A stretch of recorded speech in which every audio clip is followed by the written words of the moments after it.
Welcome to Founders Future, a podcast powered by Closers.io, where we dive into the journeys of innovative entrepreneurs and explore the road ahead for them and their companies. I'm your host, Jay Encarnacion, and in each episode, we uncover the stories behind impactful ventures, the challenges faced along the way, and the strategies driving their future growth. Today, we're excited to have Michael Fleschner, the founder of Bigfinn SEO. Michael brings a wealth of experience from his marketing roots at Northwestern University, leadership in the SEO industry, and now is an expert helping marketing agencies and businesses thrive online through Bigfinn SEO. He's also the author of The Seven-Figure Freelancer and SEO Made Simple. Also the founder of the Freelance Training Academy. He's here to share how he's transforming digital marketing and freelance education, and we'll explore his founding story, how his business empowers clients in the ever-changing SEO landscape, and his vision for scaling these ventures. So let's dive right in. Michael, welcome to Founders Future.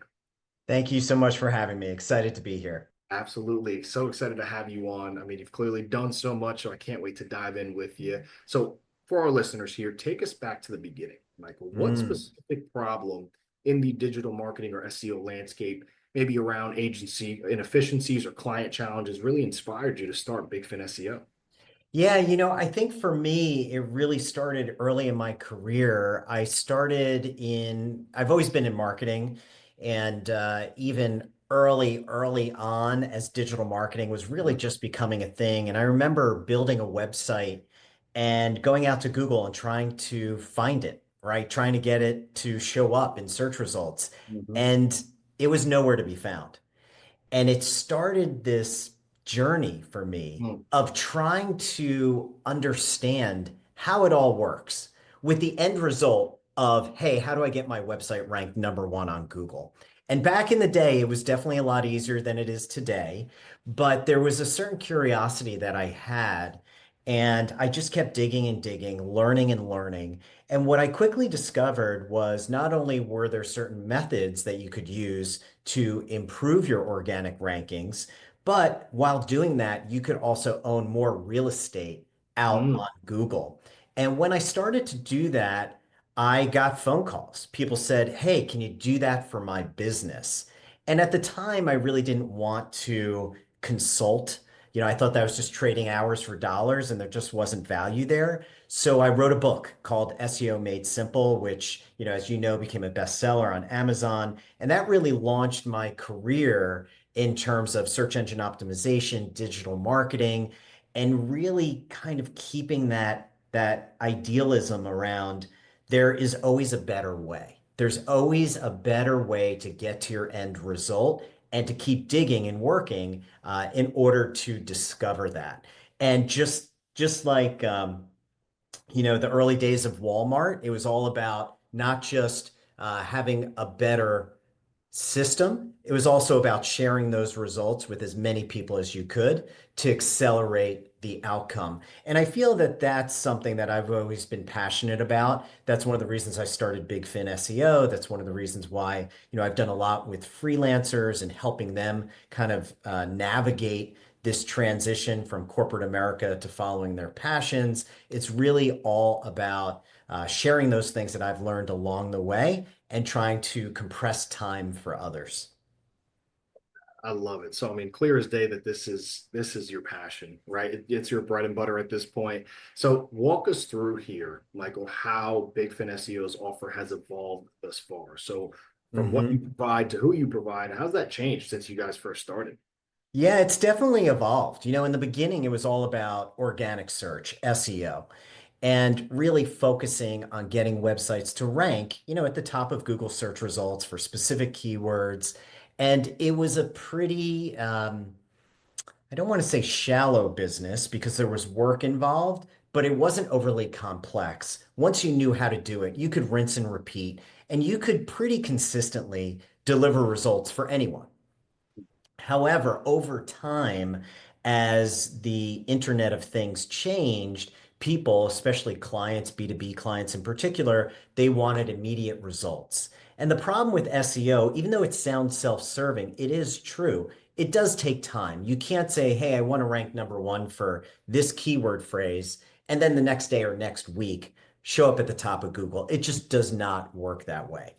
Now, that being said, when clients are paying money for a service, they want to see results or they're not going to continue paying you. So we quickly evolved into delivering, in addition to organic search engine optimization, paid search. Because the beauty of paid search is once you bid on a keyword and have your campaign set up and your ad set up and people are clicking, you're going to start to see results pretty immediately. Mm. And what we found was when we bundled paid search with SEO, we had a winning combination. Clients were happy. They were starting to get leads right away. We were happy because it gave us that runway to continue to work on technical SEO and content development and all the things you need to do to rank. And that helped to really catapult our agency to delivering quality solutions that people were willing to pay for. Now, one of the things that we did discover, though, is as you kind of get into this science of marketing qualified leads versus sales qualified leads versus conversions, you really need to think about that entire funnel and that entire life cycle of a lead. And where we were getting tripped up over time, especially with some of our larger clients, we would drive the traffic either through clicks or organic, but it wasn't converting. Mm. And what we discovered is that a lot of clients just didn't have it figured out. They didn't have the conversion piece figured out. Their websites were slow. Their websites were marketing was driving people to the homepage of their website, not a specific landing page. Or they just created another page on their site using the exact same template as they did for the About Us page. Right. So there was this need to really kind of understand funnels, understand conversion optimization, how to design and architect a landing page that would actually convert. So that was kind of the third leg of our stool as we evolved from just SEO to including paid search and website development.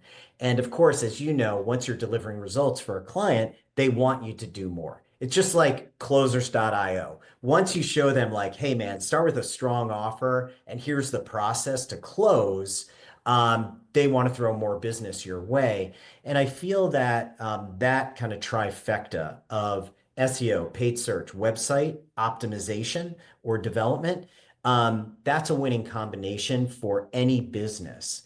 And, at this stage of my career, a lot of times I'll advise companies and they'll want me to kind of audit their marketing.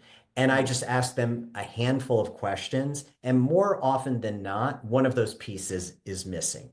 Either they're not showing up organically for non-branded search terms, right? Something other than their name, or they're not driving enough leads to fill their pipeline, or they're just not converting those leads.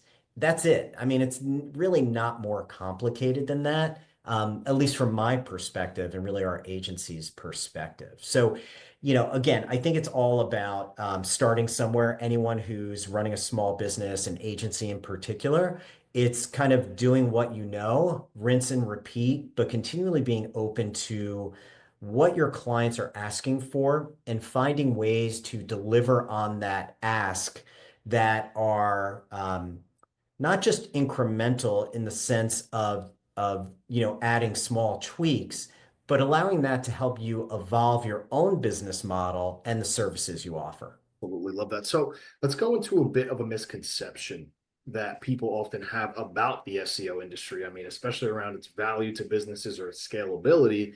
What's something around a misconception that you'd like to personally address? I think there are companies that know they need SEO but aren't willing to pay for good SEO. There are definitely ways to generate short-term results, but they're short-term. The analogy I like to use is it's like going on a diet. If you want to lose 40 pounds, I can help you with that. I'm just not going to feed you for 3 weeks. And you're going to lose a lot of weight. But Yes. you're going to be weak. You're going to feel sick, and it's not going to last. You're going to gain it all back and then some. But with SEO in particular, it really is a marathon. You have to be doing the right things. Think about the best marathoners in the world. They're very regimented about what they eat, their workout routine, their recovery routine, the way they train. And it's because of that discipline that they're able to be successful consistently over the long term. And proper SEO is done that way. No offense to those out on Upwork or Fiverr or wherever people find, SEO people these days, but that's not going to get it done. You really need to work with an experienced agency who has a track record and, more importantly, has a methodology that will create those long-standing results. So, I think that the misconception is people think it can be good, fast, and cheap, and you can only have two of those things. If it's good and fast, it will not be cheap. If Yep. it's fast and cheap, chances are it's not going to be good. Good. That makes complete sense. I mean, I could not Yeah. agree more. I could not agree more. So Michael, let's get into the nuts and bolts. I mean, I definitely would love to hear you guys have clearly seen a lot of success. You've been around for some time now. So how are you really generating revenue today? I mean, what's the core offer? I know you mentioned the page search, the organic Yeah. SEO services, website development. What else is there and how is it structured for your clients? Yeah, so typically when we work with clients, we do so on a retainer basis. And within that retainer, we're offering very specific packages. So, for example, if it's just basic SEO, let's say it's $2,500 a month, and there are specific deliverables with that package. And the reason we do that is because SEO can be really expensive if you're trying a bunch of different things and those things don't work. For us, since we've done it for so long, almost 14 years now, we know kind of what works and what doesn't work. So it's kind of like Cirque du Soleil. We're going to give you the best part of the circus, which is that 20% that everybody loves, the I don't know, that whatever it's called, people swinging Trapeze and yeah, trapeze, right? yeah. Like I want to see the action, and that's going to generate 80% of the result. Where there are additional expenses for our clients are in those additional things that they may want. Maybe instead of a couple of blog posts every month, they want four, six, eight. There are all these kind of add-ons that we offer that aren't they're not must-haves, but they're nice to haves because every business operates differently. Some are really focused on, let's say, thought leadership. So there are additional things we may want to create, videos, content, so on and so forth. On the paid search side, we work like a typical agency where we charge a flat management fee. Again, whether that's, a really large budget that's going to require, hundreds of thousands of dollars in ad spend, there's going to be a management fee there, all the way down to much smaller engagements that, maybe the management fee is only $1,500, but they're only spending 1,000, 1,500, 3,000 on media. They really need the expertise to stretch those dollars as opposed to, working with a third party. You don't really know what you're getting and you don't know where your dollars are going. So we want to manage those things pretty tightly to provide the result. And then when it comes to website development, it's all really based on need. And again, we've worked on really large scale projects down to smaller projects, but we typically can work with a variety of budgets by managing what those deliverables look like. I think for us, the differentiator is really around offering SEO optimized websites. And we work with a number of agency partners who are fantastic. Many of them we're working with before, during, and after a website build. So maybe one of their clients is working with them to rebuild a website, but we integrate the SEO. So they're, again, kind of enhancing the quality of their solution to their client because when that thing launches, it's already optimized and it's mapped properly, maybe from the existing website. So there are no bumps in the road and they just hit the ground running. So we pretty much work in packages. We typically do retainers. We do some project work, but typically, especially if you're going to work with an agency like ours, we start at a minimum budget of usually around $2,500. Because if you're smaller than that, chances are it's kind of like when people interview for jobs and you say you're overqualified. It's kind of the same thing. If you're a smaller company, maybe you would do better with either a smaller agency or a freelancer or someone who can kind of get you up and running. And then when you're at the point where it's really working for you, then you can bring in a full service agency. Absolutely makes sense. And I love that. I mean, it's clear as day. You guys have a full blown machine here. So that's Right. incredible on that front. So I mean, talk to us about what the acquisition model looks like for you guys. I mean, you guys specialize in SEO, so you run Yeah. ads, LinkedIn, Meta, organic referrals. What's working best for you guys? Yeah, yeah. Well, look, you know as well as I do, so much business comes in through referral that sometimes it's easy to kind of rest on that. But unfortunately, referrals don't create a consistent pipeline within your business. And that's why it's so important, like the work that you do, to really have expertise around lead generation. And that lead generation has to be multifaceted. It's great to have a full-time person who's making calls all day, every day, but there has to be a science behind it. And that science is multifaceted. That means running ads on Facebook and Instagram, doing cold email outreach, doing LinkedIn outreach, and putting all of that together with I know this sounds kind of trite, but a unique selling proposition. Because people, especially in our industry, people are getting emails, cold emails from these quote unquote SEO providers all day, every day. All Like day. people are like, I must be on a list. Well, yeah, you are on a list and everybody's buying the same list. Yep. And that's why you're getting these offers. So for me, and I think, one of the benefits of Closer.io and other organizations that understand the sales outreach and process is really narrowing your focus. And it sounds almost I don't know, like anticlimactic. Like, what do you mean? I don't want to focus on fewer people. I want to focus on everybody. But when you do that, it's just really hard to get in front of your target audience with the right message and the right timing and make that right offer to close the sale. So for us, we're really focused on specific offers when we're doing outreach. And, typically for us, which is really helpful, especially in SEO, everyone has a curiosity around like, is my site optimized? Yes or no?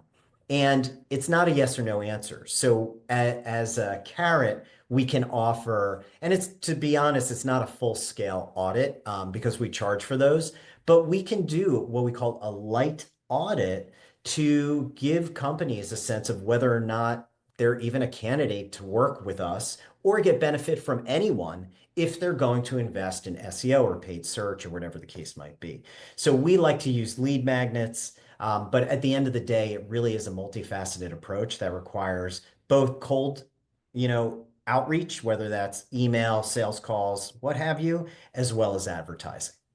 Love it. I love it. So, I mean, walk us through the sales process. I mean, it sounds like you got a full blown sales team here, yourself, other Mhm. executives. What does that look like as far as the journey of a client from start to finish?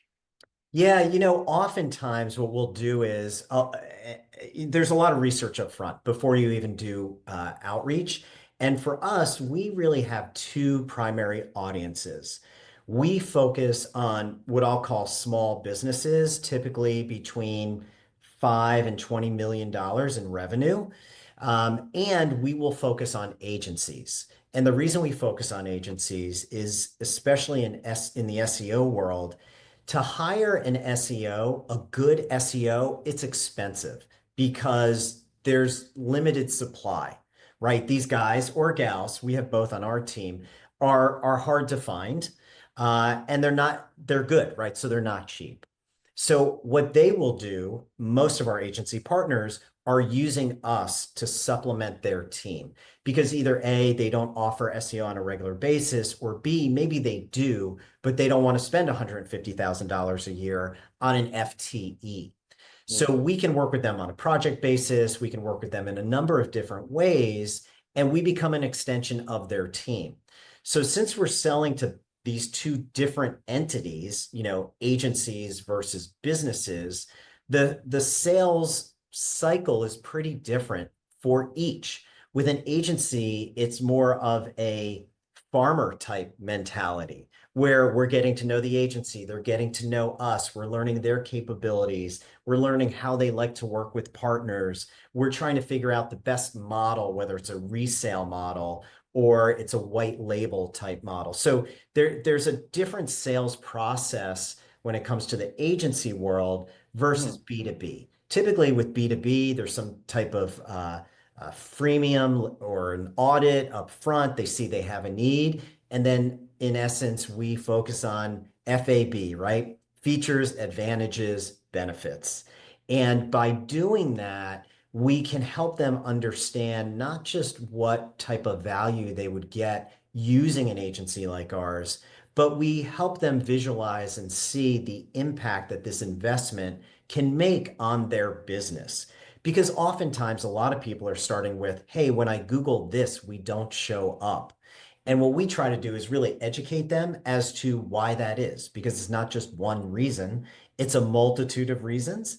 And we really need to bring them along and educate them so that when we do work together, they're open, supportive, and collaborating with my team to deliver those results, both in the short term and the long term. So those processes are definitely different from a sales perspective. But I like to integrate just something unique about us. We like to create value on any call we make. So sometimes that means educating the client on maybe a best practice, or sometimes leaving them with, I've recommended books to people, you know, based on Yeah, where they're in the conversation and trying to create some value for them. So it's all part of the sales process.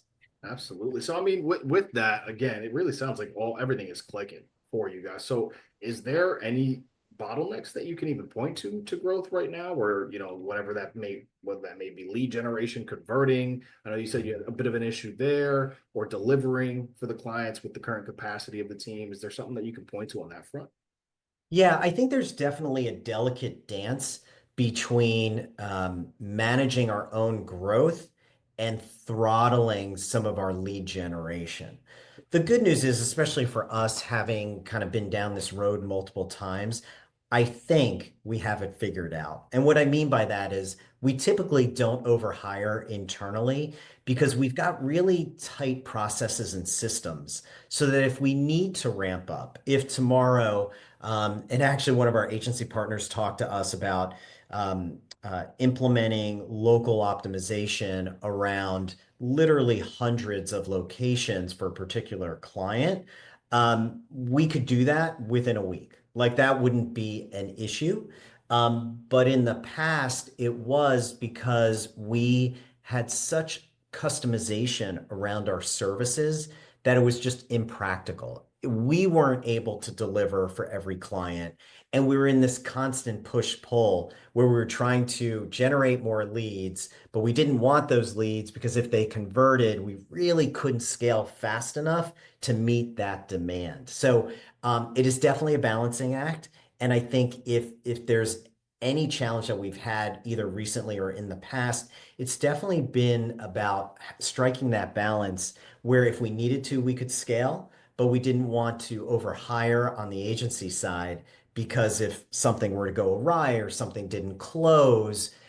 So at the end of the day, it really is about creating consistency, right? Creating consistency with your lead gen, creating that pipeline where you can kind of look at your numbers and have an expectation of what you need capacity wise. And at the same time, not over hiring, not having too much or too little capacity. Absolutely. I love it. So talk to us about what your top priorities are for growing Mm. Bigfinn SEO over the next 6 to 12 months. What's the main focus there, Michael? Yeah, so I think the focus for us is really working with multi-location businesses. I think that's a sweet spot for us and we do great. I mean, we work with extremely large companies down to, the chiropractor around the corner. So we have a range of businesses that we can service. But I feel where we do particularly well is with optimization and lead generation Mm, for businesses with multiple offices. And the reason is, or multiple locations. And the reason is that there are certain economies of scale, and that allows us, I think, to deliver quality services at a lower cost to our clients and at the same time have the same level of impact as we would if we were one-on-one. So this is, I think, relatively new for us. Within the last, I'd say, 24 months, last couple of years, we've worked with a lot more multi-location businesses. We've kind of figured it out, like it has clicked for us and our agency partners. So that's where our focus predominantly is. I do think, the other thing that's really important, whether it's sales, marketing, operations, it's really making sure that you can provide transparency into the work that you do. Mm. And that's something that we continue to focus on. And the reason is because I think it adds credibility, not just to us as an agency, but the industry as a whole. And that's something I've always been concerned about, whether it's SEO, digital marketing, paid search, whatever the case may be, because there's some black hat stuff going on out there. There are a lot of fly-by-night agencies who are just grinding through clients. And I don't like it. I don't like any of that. I really feel that anytime that you can create value, there's fair exchange. People will pay you, a fair wage for fair deliverables. And I think that's a healthy way for us to operate, and certainly for businesses out there who are looking for results to pay for and receive ultimately what they're looking for. Absolutely. I love it. I love it. So to finish us out here, the time flew by. I can't believe it. I've been so captured by what you're talking about with everything. I lost track of time. But to finish us out, I have two more questions for you, Michael. One of them is, as far as a tool or a resource go, what is something that's just been a game changer for Bigfinn SEO up to this point? Wow, it's hard to choose one. And my SEO team is probably gonna give me a hard time about this, but I love Moz, M-O-Z. That's one of our SEO tools. We use SEMrush, we use Moz, Yeah. we also use Uber Suggest. There are a variety of tools that we use, but I think when it comes to supporting our clients, Moz does a particularly good job of visualizing a lot of the technical SEO, which makes everything so much easier to understand. And I think that's been a game changer for us in the sense that it has really helped our clients to better understand what is this amorphous thing called search engine optimization and how can I use it to better my business. That I love it. And then just to wrap us up here, Michael, I mean, again, it's been phenomenal having you on. I'm so grateful that you joined us. What is a piece of advice that you can give to our listeners right now? So, other founders, entrepreneurs just getting started, what's something you can offer them before we head out? Be curious. Be curious. Don't just take things at face value. Ask why. Try to understand. Don't take your initial reaction as the be all. I mean, I think about sales and figuring out the sales process. Like that's not easy. Sometimes it'll take hold the vision, hold the line, as I like to say, know what it is you want to create, but realize whatever strategy you come up with probably isn't going to work. And you're going to try a different strategy that probably isn't going to work. It's going to take 6 or 7 different tries, different strategies to figure it out. So don't stop, be curious, and that's how you'll get over the finish line.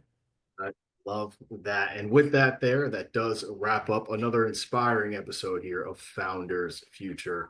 Michael, just want to thank you again, and just a remarkable journey so far and sharing your insights with us. I truly a pleasure to have you on.